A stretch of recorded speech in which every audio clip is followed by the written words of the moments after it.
Hey, so I forked the CapacitorJS open source project, which is basically the source for capacitorjs.com, which is an Ionic property. And their website uses Stencil, another product of theirs. And basically, I modified it, added a bunch of optimizations.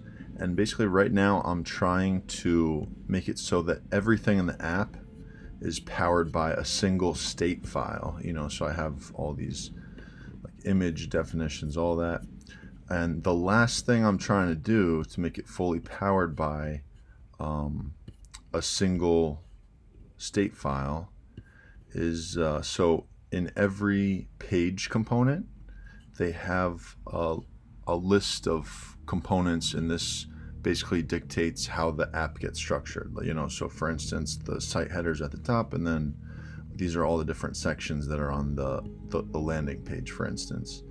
But I'm not sure how to create this layout and store it in this file and then include it in the page file. So that code was here before. So if I undo what I just did, you can see this is how it shows up. There's no errors or anything.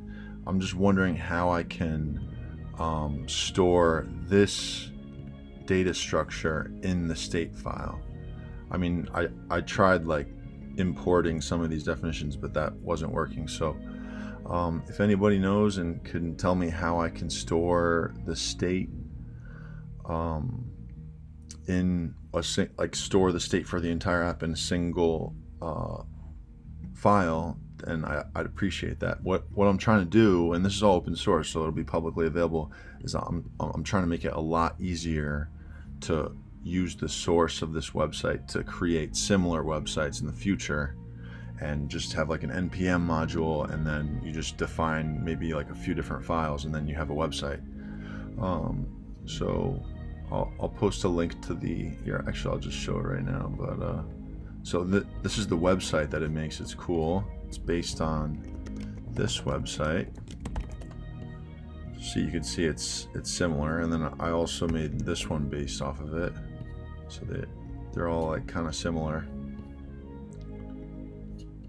Yeah, and then you could find my fork of the project that has all like these optimizations I made. I fixed the service worker, so now the site gets preloaded.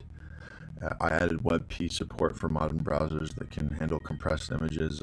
And there's like literally dozens of things I did, since I'm somewhat of a perfectionist. And you can find the code on this page, and I'll post a link to that too in case anybody's interested. And if anybody can answer my question, I'd appreciate it. Thank you.